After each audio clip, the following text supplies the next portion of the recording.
ಸಂತಸದಿಂದ ವೇಳೆಗೂ ಮುಂಚಿತವಾಗಿ ಆಗಮಿಸಿರುವಂತಹ ಎಲ್ಲ ಸುಂದರ ಸುಸಂಸ್ಕೃತ ಮನಸ್ಸುಗಳೇ, ಒಂದು ಸುಂದರವಾದ ಕನ್ನಡ ಶಾಲೆ, ಆ ಶಾಲೆಯ ಆವರಣದ ಒಳಗಡೆ ಇರುವಂತಹ ಒಂದು ದೇಗುಲ, ಶಾರದಾಂಬೆಯ ದೇಗುಲ. ನಮ್ಮ ಸೂರಜ್ರವರು ಹೇಳಿದ ಹಾಗೆ ಇದು ಕೇವಲ ಕಲ್ಲಿನಿಂದ ಕಟ್ಟಿದಂತಹ ಕಟ್ಟಡವಷ್ಟೇ ಅಲ್ಲ, ಇಲ್ಲಿ ಶಿಕ್ಷಣಕ್ಕೆ ವಿಶೇಷವಾದಂತಹ ಒತ್ತಿದೆ ಎನ್ನುವಂತ ವಿಚಾರವನ್ನ ಹೇಳಿದ್ದಾರೆ.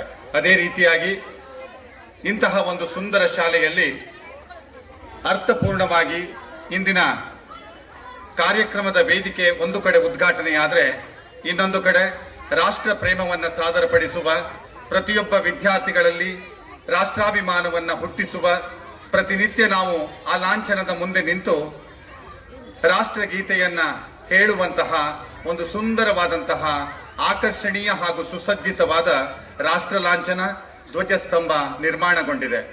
ಪ್ರಥಮವಾಗಿ ನಾನು ಈ ಒಂದು ವಿಶೇಷವಾದಂತಹ ಧ್ವಜಸ್ತಂಭವನ್ನ ನಿರ್ಮಿಸಿಕೊಟ್ಟಿರುವಂತಹ ಈ ಶಾಲೆಯ ಶಿಕ್ಷಕರಾಗಿರುವ ಭವಾನಿ ನಾಯಕ್ ಮತ್ತು ಹಮ್ಮಣ್ಣ ನಾಯಕ್ ದಂಪತಿಗಳಿಗೆ ಮನಪೂರ್ವಕವಾದ ಅಭಿನಂದನೆಗಳನ್ನ ಚಪ್ಪಾಳೆಯೊಂದಿಗೆ, ನಿಮ್ಮೆಲ್ಲರ ಚಪ್ಪಾಳೆಯೊಂದಿಗೆ ಅರ್ಪಿಸ್ತಾ, ಹೆಚ್ಚಿಗೆ ಸಮಯಾವಕಾಶವನ್ನ ತೆಗೆದುಕೊಳ್ಳದೇನೆ ಕಳೆದ 4-5 ವರ್ಷಗಳಿಂದ ಇಲ್ಲಿಗೆ ಈ ಶಾಲೆಯ ವೇದಿಕೆಗೆ ಬರುವಂತ ಅವಕಾಶವನ್ನ ಕಲ್ಪಿಸಿಕೊಟ್ಟಿರುವಂತಹ ಈ ಶಾಲೆಯ ಮುಖ್ಯಾಧ್ಯಾಪಕಿಯಾಗಿರುವಂತಹ ಕುಸುಮಾ ಮೇಡಮ್ ಅವರಿಗೂ ಹಾಗೂ ಉಳಿದ ಎಲ್ಲ ಶಿಕ್ಷಕರಿಗೂ, ಶಾಲಾಭಿವೃದ್ಧಿ ಸಮಿತಿಯ ಎಲ್ಲ ಗೌರವಾನ್ವಿತರಿಗೂ ಮತ್ತು ಮುಂಭಾಗದಲ್ಲಿರುವಂತಹ ಎಲ್ಲ ಪ್ರೀತಿಯ ಮನಸ್ಸುಗಳಿಗೆ ಧನ್ಯವಾದಗಳನ್ನ ಅರ್ಪಿಸ್ತಾ ನಾನೊಂದೆರಡು ಮಾತುಗಳನ್ನ ಆಡ್ತೇನೆ.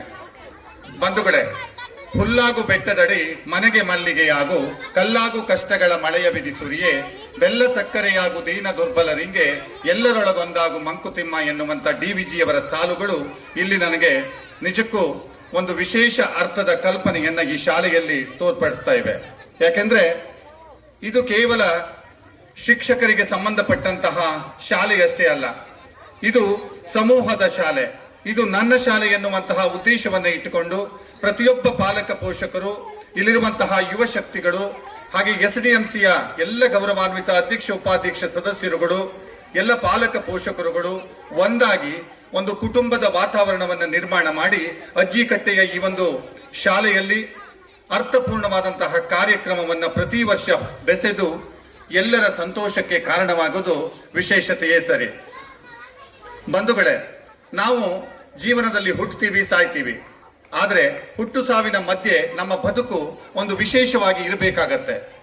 ನಾವೆಲ್ಲರೂ ಜೀವನದಲ್ಲಿ ಸಾರ್ಥಕ ಸಾಧನೆಯನ್ನ ಪಡಿಬೇಕು ಅಂತಾದ್ರೆ ಕೇವಲ 4 ಗೋಡೆಗಳ ಮಧ್ಯೆ ಶಿಕ್ಷಣವನ್ನ ಕಲಿಯೋದಷ್ಟೇ ಅಲ್ಲ, ಶಿಕ್ಷಣದ ಜೊತೆಯಲ್ಲಿ ಉತ್ತಮ ಸಂಸ್ಕಾರವನ್ನು ನಾವು ರೂಢಿಸಿಕೊಂಡಾಗ, ಪಠ್ಯದ ಜೊತೆಯಲ್ಲಿ ಪಠ್ಯೇತರ ಚಟುವಟಿಕೆಗಳಲ್ಲಿ ಆ ಶಾಲೆಯ ಶಿಕ್ಷಕರು ನಮ್ಮ ವಿದ್ಯಾರ್ಥಿಗಳನ್ನ ವಿಶೇಷವಾಗಿ ತೊಡಗಿಸಲಿಕ್ಕೆ ಪ್ರಯತ್ನವನ್ನ ಮಾಡಿದಾಗ ಆ ಶಾಲೆಯ ವಿದ್ಯಾರ್ಥಿಗಳು ಪ್ರಗತಿಯತ್ತ ತಮ್ಮ ಮುಖವನ್ನ ಮಾಡಿ ಆ ದಾರಿಯನ್ನ ತಮ್ಮಷ್ಟಕ್ಕೆ ತಾವಾಗಿ ಕಂಡುಕೊಳ್ತಾರೆ.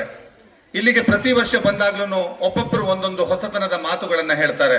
ಅದೇ ರೀತಿ ಇಲ್ಲೊಂದು ವಿಶೇಷತೆ ಇರುತ್ತೆ. ಯಾಕೆಂದ್ರೆ ಕಳೆದ ವರ್ಷ ಬಂದ ಮೇಲೆ ಇಲ್ಲಿ ಮೇಲಿರುವಂತಹ ಒಂದು ಸ್ಮಾರ್ಟ್ ಟಿವಿ ಉದ್ಘಾಟನೆಗೊಂಡಿತ್ತು. ಈ ವರ್ಷ ನೋಡ್ತೇನೆ ಶಾಲೆಯನ್ನ ನಿಜಕ್ಕೂ ಅರ್ಥಪೂರ್ಣವಾದಂತಹ ಎಲ್ಲರ ಕೊಡುಗೆಯ ಅವರ ಹೆಸರುಗಳ ಮೂಲಕವಾಗಿ ಹಳೆಯ ವಿದ್ಯಾರ್ಥಿಗಳಿರ್ಬೋದು, ಇಲ್ಲಿರುವಂತಹ ಯುವಕರಿರ್ಬೋದು, ಎಲ್ಲರೂ ಸೇರಿ ಒಂದೊಂದು ಛಾಯಾಚಿತ್ರಗಳನ್ನ ವಿದ್ಯಾರ್ಥಿಗಳಿಗೆ ಅನುಕೂಲವಾಗುವ ದೃಷ್ಟಿಯಲ್ಲಿ ನಿರ್ಮಿಸಿಕೊಟ್ಟಿದ್ದಾರೆ. ಬಂಧುಗಳೇ, ಅಂಕೋಲಾ ತಾಲೂಕು ಎಂದ ತಕ್ಷಣ ನಾವೆಲ್ಲರೂ ಹೆಮ್ಮೆಯನ್ನ ಪಡಬೇಕು. ನಾವೆಲ್ಲರೂ ಅತ್ಯಂತ ಖುಷಿಯಿಂದ ನಾವು ಅಂಕೋಲಾದಲ್ಲಿ ಜನ್ಮಿಸಿದೀವಿ, ಅಂಕೋಲಾದಲ್ಲಿ ನಮ್ಮ ವಿದ್ಯಾರ್ಥಿಗಳನ್ನ ಇಂತಹ ಒಂದು ಶಾಲೆಯಲ್ಲಿ ಓದಿಸ್ತೀವಿ ಅಂತ ಹೇಳಿದ್ರೆ ನಿಜಕ್ಕೂ ನಾವು ಹೆಮ್ಮೆಯನ್ನ ಪಡಬೇಕಾಗತ್ತೆ. ಯಾಕೆಂತಂದ್ರೆ ಅಂಕೋಲಾ ಸ್ವಾತಂತ್ರ್ಯ ಸಂಗ್ರಾಮದ ಹೋರಾಟದ ನೆಲ. ಅಂಕೋಲಾಕ್ಕೆ ವಿಶೇಷವಾದಂತಹ ತಾಕತ್ತಿದೆ. ಅಂಕೋಲಾದ ಈ ಒಂದು ಮಣ್ಣಿನಲ್ಲಿ ಒಂದು ವಿಶೇಷವಾದಂತಹ ಗುಣವಿದೆ. ಇದು ದೇವಸ್ಥಾನಗಳ ನಗರಿ ಅಂತ ಅನಿಸ್ಕೊಂಡಿದೆ. ಇಲ್ಲಿ ಯಾವುದೇ ರೀತಿಯ ಜಾತಿ ಧರ್ಮ ಭೇದ ಭಾವ ಯಾವುದೂ ಇಲ್ಲ. ನಾವೆಲ್ಲರೂ ಭಾರತೀಯರು, ಭಾರತಾಂಬೆಯ ಮಕ್ಕಳು, ನಾವೆಲ್ಲರೂ ಒಂದಾಗಿ ಬದುಕ್ತೀವಿ. ಇವರು ನಮ್ಮ ಮಕ್ಕಳು. ನಮ್ಮ ಮಕ್ಕಳನ್ನ ಒಂದು ಉತ್ತಮ ಸಂಸ್ಕಾರಯುತ ಶಾಲೆಗೆ ಕಳುಹಿಸಿ ಆ ಶಾಲೆಯಲ್ಲಿ ಅವರಿಗೆ ಗುಣಮಟ್ಟದ ಶಿಕ್ಷಣವನ್ನ ನೀಡುವಂತಹ ವ್ಯವಸ್ಥೆಯನ್ನ ಕಲ್ಪಿಸಿಕೊಂಡು ಸರ್ಕಾರದ ಜೊತೆಯಲ್ಲಿ ನಾವು ಸಹ ಇವತ್ತು ನಮ್ಮ ಕ್ಷೇತ್ರ ಶಿಕ್ಷಣಾಧಿಕಾರಿ ಮಂಗಲಲಕ್ಷ್ಮಿ ಪಾಟೀಲ್ ರವರು ಹೇಳಿದ್ರು, ನಮ್ಮ ಸರ್ಕಾರದಿಂದ ವಿದ್ಯಾರ್ಥಿಗಳಿಗೆ ಬೇಕಾಗುವಂತಹ, ಶಾಲೆಗಳಿಗೆ ಬೇಕಾಗುವಂತಹ ಎಲ್ಲಾ ರೀತಿಯ ಸೌಲಭ್ಯಗಳನ್ನು ಒದಗಿಸಲಿಕ್ಕೆ ಸ್ವಲ್ಪ ಕಷ್ಟ ಸಾಧ್ಯ. ಆದ್ರಿಂದ ಸಮೂಹದ ಸಹಭಾಗಿತ್ವದ ಜೊತೆಯಲ್ಲಿ ಎಲ್ಲರನ್ನ ಒಗ್ಗೂಡಿಸಿಕೊಂಡು ಇದು ನನ್ನ ಶಾಲೆ, ಈ ಶಾಲೆಯನ್ನ ನಾನು ಉತ್ತಮವಾಗಿ ಅಭಿವೃದ್ಧಿಪಡಿಸಬೇಕು ಎನ್ನುವಂತ ಒಂದು ವಿಚಾರಧಾರೆಯನ್ನ ಇಟ್ಟುಕೊಂಡು ಪ್ರತಿಯೊಬ್ಬರು ಪಾಲ್ಗೊಳ್ಳುವಂತ ಅವಕಾಶವನ್ನ ಕಲ್ಪಿಸಿಕೊಟ್ಟಿದ್ದಾರೆ. ಬಂಧುಗಳೇ, ಇಲ್ಲಿ ಅತ್ಯಂತ ಸಂತೋಷದಿಂದ ನಾವು ಎಲ್ಲ ವೇದಿಕೆಗೆ ಬಂದಿರುವಂತಹ ಗಣ್ಯರು ನೋಡಿದ್ವಿ.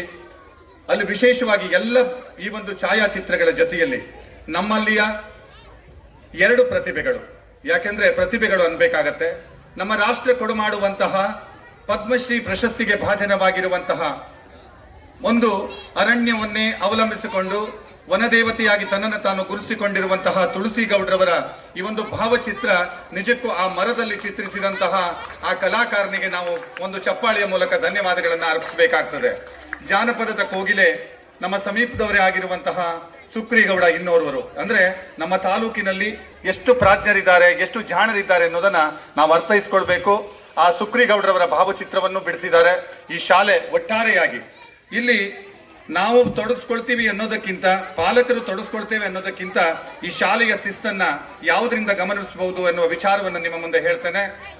ಶಾಲೆಯಲ್ಲಿ ಮುಖ್ಯಾಧ್ಯಾಪಕರಾದಿಯಾಗಿ ಪ್ರತಿಯೊಬ್ಬ ಶಿಕ್ಷಕರು ಒಂದೊಂದು ಕರ್ತವ್ಯವನ್ನ ತಾವು ನಿರ್ವಹಿಸಿ ಈ ಶಾಲೆಯ ಗುಣಮಟ್ಟದ ಶಿಕ್ಷಣವನ್ನ ತಾವು ನೀಡ್ತೇವೆ ಎನ್ನುವುದನ್ನು ನಿಮ್ಮೆಲ್ಲರ ಮುಂದೆ, ನಮ್ಮ ವೇದಿಕೆ ಬಂದಿರುವಂತಹ ಎಲ್ಲ ಗಣ್ಯರ ಮುಂದೆ ತೋರ್ಪಡಿಸಿದ್ದಾರೆ. ಇಲ್ಲಿ ಪ್ರತಿಯೊಬ್ಬ ಶಿಕ್ಷಕರ ಪಾತ್ರವಿದೆ. ಒಬ್ಬರು ಬಹುಮಾನಿತರ ಯಾದಿಯನ್ನು ಓದ್ತಾರೆ, ಇನ್ನೊಬ್ಬರು ಸ್ಮರಣ ಸಂಚಿಕೆಯ ಬಿಡುಗಡೆಯ ಪಾತ್ರವನ್ನು ಮಾಡ್ತಾರೆ. ಎಷ್ಟು ಸುಂದರವಾದಂತಹ ಸಾಲುಗಳು, ಅರ್ಥಪೂರ್ಣವಾಗಿ ಮಾತುಗಳನ್ನಾಡ್ತಾರೆ. ಆ ಮಾತುಗಳಲ್ಲಿ ಪ್ರತಿಯೊಬ್ಬ ಶಿಕ್ಷಕರ ಮಾತುಗಳಲ್ಲಿ ಸ್ಪಷ್ಟತೆ ಇದೆ. ಇವು ನಾವು ಏನ್ ತಿಳ್ಕೊಳ್ತೇವೆ ಅಂತಂದ್ರೆ, ಎಲ್ಲ ಶಾಲೆಗಳಿಗೆ ಹೋಗ್ತೀವಿ ಒಂದು ಮಾಧ್ಯಮದವರಾಗಿ, ಆದ್ರೆ ಸ್ಪಷ್ಟತೆ, ಮಾತಿನಲ್ಲಿರುವಂತಹ ಸ್ಪಷ್ಟತೆ, ಶಾಲಾ ಮಕ್ಕಳಿಗೆ ತಾವು ಕಲಿಸುವಂತಹ ರೀತಿ, ಇವೆಲ್ಲವೂ ಇಂತಹ ಒಂದು ವೇದಿಕೆಗೆ ಬಂದವರು ಮಾತನಾಡುವ ಶೈಲಿಯನ್ನು ನೋಡಿದಾಗ ಇಲ್ಲಿರುವಂತಹ ಈ ಶಾಲೆಯಲ್ಲಿ ಗುಣಮಟ್ಟದ ಶಿಕ್ಷಣವನ್ನ ಈ ಶಿಕ್ಷಕರು ನೀಡ್ತಾ ಇದ್ದಾರೆ ಅನ್ನೋದಕ್ಕೆ 2 ಮಾತಿಲ್ಲ ಎನ್ನುವಂತ ವಿಚಾರವನ್ನ ಹಂಚಿಕೊಳ್ತೇನೆ. ನಾವೆಲ್ಲರೂ ಅಂದ್ರೆ ನಮ್ಮ ವೇದಿಕೆಯಲ್ಲಿರುವಂತಹ ಗಣ್ಯರು ಹಾಗೆ ಪ್ರತಿಯೊಬ್ಬರನ್ನ ನೆನೆಸಿದ್ದಾರೆ. ಒಂದು ಸಿಹಿಯನ್ನ ಕೊಡೋದ್ರಿಂದ ಹಿಡಿದು, ಪ್ರತಿಯೊಬ್ಬರು ಪೆನ್ನನ್ನ ಕೊಟ್ಟೋದ್ರಿಂದ ಹಿಡಿದು, ಪಟ್ಟಿಯನ್ನ ಕೊಟ್ಟೋದ್ರಿಂದ ಹಿಡಿದು ಪ್ರತಿಯೊಬ್ಬರನ್ನ ನೆನೆಯೋದು ಕಷ್ಟ ಸಾಧ್ಯ. ಈ ಶಾಲೆಯ ಶಿಕ್ಷಕರು ಅಂತಹ ಒಂದು ಕೆಲಸವನ್ನ ಮಾಡ್ತಾ ಇದ್ದಾರೆ. ವರ್ಷಂಪ್ರತಿ ನಾನು ನೋಡಿದ ಹಾಗೆ ಈ ಶಾಲೆಯಲ್ಲಿ ಒಂದೇನೋ ಶಿಸ್ತಿದೆ. ನಮ್ಮ ಶಾಲೆ ಅಭಿವೃದ್ಧಿ ಹೊಂದಬೇಕೆನ್ನುವಂತಹ ಒಂದು ತುಡಿತವಿದೆ. ವಿದ್ಯಾರ್ಥಿಗಳು ಗುಣಮಟ್ಟದ ಶಿಕ್ಷಣವನ್ನ ಪಡೆದು ಎಲ್ಲರ ಜೊತೆಯಲ್ಲಿ ನಮ್ಮ ಶಾಲೆ ಸಾಧನೆಯನ್ನ ಮಾಡಬೇಕೆನ್ನುವಂತಹ ಒಂದು ಹಂಬಲವಿದೆ ಶಿಕ್ಷಕರಲ್ಲಿ. ಎಲ್ಲರ ಜೊತೆಯಲ್ಲಿ ಪಾಲಕರಲ್ಲಿಯೂ ಉತ್ಸಾಹವಿದೆ. ಎಲ್ಲರ ಜೊತೆಯಾಗಿ ಈ ಶಾಲೆಯನ್ನ ಇನ್ನೂ ಹೆಚ್ಚಿನ ಯಶಸ್ಸಿನತ್ತ ಕೊಂಡೊಯ್ಯಲಿಕ್ಕೆ ನಿಮ್ಮೆಲ್ಲರ ಶ್ರಮ ಶಿಕ್ಷಕರ ಜೊತೆಯಲ್ಲಿ ಬೇಕು. ವೇದಿಕೆಯಲ್ಲಿರುವ ಎಲ್ಲ ಗಣ್ಯರು, ಯಾಕೆಂದ್ರೆ ಇಲ್ಲಿಯ ಈ ಪುರಸಭೆಯ ನೂತನ ಅಧ್ಯಕ್ಷರಾಗಿ ಸ್ನೇಹಿತರು ಹಾಗೂ ಅತ್ಯಂತ ಕ್ರಿಯಾಶೀಲರು, ಯುವಕರು ಆಗಿರುವಂತಹ ಸೂರಜ್ ಮನೋಹರ್ ನಾಯ್ಕರವರು ಆಯ್ಕೆಯಾಗಿದ್ದಾರೆ. ಇವರು ಇವತ್ತಿನ ವೇದಿಕೆಯ ಕಾರ್ಯಕ್ರಮವನ್ನು ಉದ್ಘಾಟಿಸಿದ್ದಾರೆ. ಬಂಧುಗಳೇ, ಯುವಕರ ಕೈಯಲ್ಲಿ ಅಧಿಕಾರ ದೊರೆತಾಗ ಸ್ವಾಮಿ ವಿವೇಕಾನಂದರು ಹೇಳಿದ ಹಾಗೆ ಆ ಒಂದು ನಾಡು, ಅವರು ಸೇವೆ ಸಲ್ಲಿಸುವಂತಹ ಕ್ಷೇತ್ರ ಬದಲಾವಣೆಯತ್ತ, ಅಭಿವೃದ್ಧಿಯ ಪಥದತ್ತ ಸಾಗ್ತದೆ ಎನ್ನುವ ಮಾತುಗಳು ಸ್ಪಷ್ಟ. ಅವರಲ್ಲಿ ಆ ರೀತಿ ತುಡಿತವಿದೆ. ಯಾವುದೇ ರೀತಿಯ ಲಂಚವನ್ನ ತೆಗೆದುಕೊಳ್ಳದೇನೆ ತನ್ನ ಈ ಒಂದು ಪುರಸಭಾ ವ್ಯಾಪ್ತಿಯ ಪ್ರತಿಯೊಂದು ಮಜರೆಗಳು ಯಾವುದೇ ಪಕ್ಷ ಭೇದವಿಲ್ಲದೆ ಎಲ್ಲವೂ ಅಭಿವೃದ್ಧಿ ಆಗ್ಬೇಕೆನ್ನುವಂತ ಕನಸಿದೆ. ಇಂತಹ ಒಂದು ಹಂಬಲವಿಟ್ಟುಕೊಂಡಂತ ಅಧ್ಯಕ್ಷರಿದ್ದಾರೆ. ಜೊತೆಯಲ್ಲಿ ಮಂಜೇಶ್ವರ ನಾಯ್ಕರವರು ಅತ್ಯಂತ ಕ್ರಿಯಾಶೀಲತೆಯಿಂದ ಶಾಲೆಗಳಿರಬಹುದು, ಇತರೆ ಯಾವುದೇ ಒಂದು ಪ್ರದೇಶಗಳಿರಬಹುದು, ಅಲ್ಲಿ ಸಹಕಾರವನ್ನು ನೀಡೋದು, ಕ್ರೀಡಾ ಚಟುವಟಿಕೆಗಳು, ಧಾರ್ಮಿಕ ಕ್ಷೇತ್ರ, ಹೀಗೆ ಬೇರೆ ಬೇರೆ ಕ್ಷೇತ್ರಗಳಲ್ಲಿ ಸಹಕಾರವನ್ನು ನೀಡುವಂತ ಮನೋಭಾವನೆಯ ಮಂಜೇಶ್ವರ ನಾಯ್ಕರವರು ವೇದಿಕೆಯಲ್ಲಿದ್ದಾರೆ. ಎಲ್ಲಕ್ಕಿಂತ ವಿಶೇಷವಾಗಿ ಈ ಒಂದು ಧ್ವಜಸ್ತಂಭವನ್ನು ಉದ್ಘಾಟಿಸಿ ಸರಳತೆಯನ್ನೇ ತನ್ನ ಬದುಕಾಗಿಸಿಕೊಂಡು ಎಷ್ಟೇ ಕೀರ್ತಿ ಉತ್ತುಂಗ ಶಿಖರವನ್ನು ಆರೋಹಿಸಿದರೂ ನಿರಾಡಂಬರ ನಿರಹಂಕಾರ ಜೀವನದ ಮೂಲಕ ಒಂದು ಮಾದರಿ ಕ್ಷೇತ್ರ ಶಿಕ್ಷಣಾಧಿಕಾರಿಯಾಗಿ ಕರ್ತವ್ಯವನ್ನು ನಿರ್ವಹಿಸ್ತಾ ಇರುವಂತಹ ಮಂಗಲಲಕ್ಷ್ಮಿ ಪಾಟೀಲ್ ರವರು ಧ್ವಜಸ್ತಂಭವನ್ನು ಉದ್ಘಾಟಿಸಿದ್ದಾರೆ. ಅದೇ ರೀತಿ ಇಲ್ಲಿ ನಿವೃತ್ತ ಶಿಕ್ಷಕರಾಗಿ ಈ ಒಂದು ಮುಂದಿರುವಂತಹ ಒಂದು ಮಂಟಪ ಅಂತಾನೆ ಹೇಳಬೇಕಾಗ್ತದೆ. ನಾವು ದ್ವಾರ ಬಾಗಿಲವನ್ನ ನಿರ್ಮಿಸಿಕೊಟ್ಟು ಒಬ್ಬ ಶಿಕ್ಷಕರಾಗಿ ಈ ಶಾಲೆಗೆ ತಾವು ಏನಾದ್ರೂ ಕೊಡುಗೆಯನ್ನು ಕೊಡಬೇಕೆನ್ನುವಂತ ತುಡಿತವುಳ್ಳಂತಹ ನಿವೃತ್ತ ಶಿಕ್ಷಕರಾಗಿರುವ ಗೋವಿಂದ್ ಮಾಸ್ತರ್ ಅವರಿದ್ದಾರೆ. ಅವರು ಪ್ರತಿಯೊಂದು ಕಾರ್ಯಕ್ರಮದಲ್ಲಿ, ರಾಜ್ಯೋತ್ಸವ ಇರಬಹುದು, ಯಾವ ಪ್ರತಿಯೊಂದು ರಾಷ್ಟ್ರೀಯ ಕಾರ್ಯಕ್ರಮಗಳಲ್ಲಿ ಅವರು ತೊಡಗಿಸ್ಕೊಳ್ತಾರೆ. ಅದೇ ರೀತಿ ಹಮ್ಮಣ್ಣ ನಾಯ್ಕರವರು, ಇಂದು ಅವರು ದಂಪತಿಗಳು ಶಿಕ್ಷಕರಲ್ಲಿಯೂ ಆ ಒಂದು ಪ್ರೇಮವಿದೆ, ತುಡಿತವಿದೆ. ತಮ್ಮ ಸಂಬಳದಲ್ಲಿ ಅವರು ಹಣವನ್ನ ಕೊಡ್ತಾರೆ. ಯಾವುದೇ ಲಂಚದ ಹಣವನ್ನ ತೆಗೆದುಕೊಂಡು ಅವರು ಕೆಲಸವನ್ನು ಮಾಡೋದಿಲ್ಲ. ಅಂತಹ ಒಂದು ವಿಶೇಷವಾದಂತಹ ಈ ಒಂದು ಅರ್ಥಪೂರ್ಣವಾದಂತಹ ಲಾಂಛನವನ್ನ ನಿರ್ಮಿಸಿಕೊಟ್ಟಿದ್ದಾರೆ. ಜೊತೆಯಲ್ಲಿ ಈ ಒಂದು ಕ್ಷೇತ್ರ ಶಿಕ್ಷಣಾಧಿಕಾರಿಗಳ ಕಾರ್ಯಾಲಯದಲ್ಲಿ ತೊಡಗಿಸಿಕೊಂಡಿರುವಂತಹ ಗೌರವಾನ್ವಿತರು ಇದು ನನ್ನ ಕಾರ್ಯಕ್ರಮ ಎನ್ನುವಂತಹ ಉದ್ದೇಶವನ್ನು ಇಟ್ಟುಕೊಂಡು ವೇದಿಕೆಗೆ ಬಂದಿದ್ದಾರೆ. ಜೊತೆಯಲ್ಲಿ ಇಲ್ಲಿ ಅಂದ್ರೆ ಒಂದು ಕೈಯಿಂದ ಚಪ್ಪಾಳೆ ಹೇಗೆ ಸಾಧ್ಯವಿಲ್ಲವೋ ಹಾಗೆ ಹಲವು ಕೈಗಳು ಸೇರಿದಾಗ ಚಪ್ಪಾಳೆಯ ಧ್ವನಿ, ಅಂದ್ರೆ ನೀವೆಲ್ಲ ಬಾರಿಸ್ತಿರಲ್ಲ ಈಗ ಚಪ್ಪಾಳೆಯನ್ನ, ಆ ಧ್ವನಿ ದೊಡ್ಡದಾಗಿ ಕೇಳುತ್ತೆ. ಅದೇ ರೀತಿಯಲ್ಲಿ ಇಲ್ಲಿರುವಂತಹ ಪುರಸಭೆಯ ಸದಸ್ಯರುಗಳು ಅತ್ಯಂತ ನಮ್ಮ ಸೂರಜ್ ರವರು ಹೇಳಿದಾಗೆ ಪ್ರಥಮವಾಗಿ ಇಲ್ಲಿಗೆ ಬಂದು ಈ ಒಂದು ಸ್ಥಳದ ಎಲ್ಲ ರೀತಿಯ ಸಮಸ್ಯೆಗಳನ್ನ ಆಲಿಸುವಂತಹ ವ್ಯವಸ್ಥೆಯಲ್ಲಿ ಅವರಿದ್ದಾರೆ. ಎಸ್ಡಿಎಂಸಿ ಅಧ್ಯಕ್ಷರಂತೂ ಈ ಶಾಲೆಯ ಪ್ರತಿಯೊಂದು ಕ್ಷಣ ಕ್ಷಣದ ಕಾರ್ಯಗಳಲ್ಲಿ ಇಂತಹ ಈ ಒಂದು ವಾರ್ಷಿಕ ಸ್ನೇಹ ಸಮ್ಮೇಳನ ಯಶಸ್ವಿಯಾಗಿ ನಡೀಲಿಕ್ಕೆ ವಿಶೇಷವಾದ ಮುತುವರ್ಜಿ ವಹಿಸಿ ತಮ್ಮನ್ನ ತಾವು ತೊಡಗಿಸಿಕೊಂಡಿರುವಂತಹ ಒಂದು ಉತ್ಸಾಹದಲ್ಲಿದ್ದಾರೆ. ಜೊತೆಯಲ್ಲಿ ನಿವೃತ್ತ ಶಿಕ್ಷಕರು ಸಹ ಇದು ನನ್ನ ಶಾಲೆ, ನಾನು ಈ ಶಾಲೆಯಲ್ಲಿ ಸೇವೆಯನ್ನು ಸಲ್ಲಿಸಿದ್ದೀನಿ ಎನ್ನುವಂತ ತುಡಿತದೊಂದಿಗೆ ಶಾಲೆಗೆ ಸಹಕಾರವನ್ನು ನೀಡುವುದರ ಮೂಲಕವಾಗಿ ಇಲ್ಲಿಗೆ ಆಗಮಿಸಿ ಶಾಲೆಯ ಈ ಕಾರ್ಯಕ್ರಮದ ವೇದಿಕೆಯ ಮಹತ್ವವನ್ನು ಹೆಚ್ಚಿದ್ದಾರೆ. ಬಂಧುಗಳೇ, ಒಂದು ಕುಟುಂಬ, ಕೊನೆಯದಾಗಿ ಒಂದು ಮಾತು ಹೇಳ್ತೇನೆ, ಒಂದು ಕುಟುಂಬದಲ್ಲಿ ಆ ಕುಟುಂಬದ ಯಜಮಾನ ತನ್ನ ಕರ್ತವ್ಯವನ್ನು ಸರಿಯಾಗಿ ನಿರ್ವಹಿಸಿದಾಗ ಆ ಕುಟುಂಬ, ಪ್ರತಿಯೊಬ್ಬ ಕುಟುಂಬದ ಸದಸ್ಯರು ಸರಿಯಾದ ಮಾರ್ಗದಲ್ಲಿ ನಡೀತಾರೆ ಅನ್ನೋದು ನನ್ನ ತಂದೆ ಹಾಗೆ ಹಿರಿಯರಿಂದ ನಾನು ಕೇಳಿದ ನುಡಿ. ಹಾಗೆ ನಿಮ್ಮ ಪ್ರತಿಯೊಬ್ಬರಲ್ಲಿಯೂ ಆ ರೀತಿಯ ಭಾವನೆಗಳು ಬರ್ತವೆ.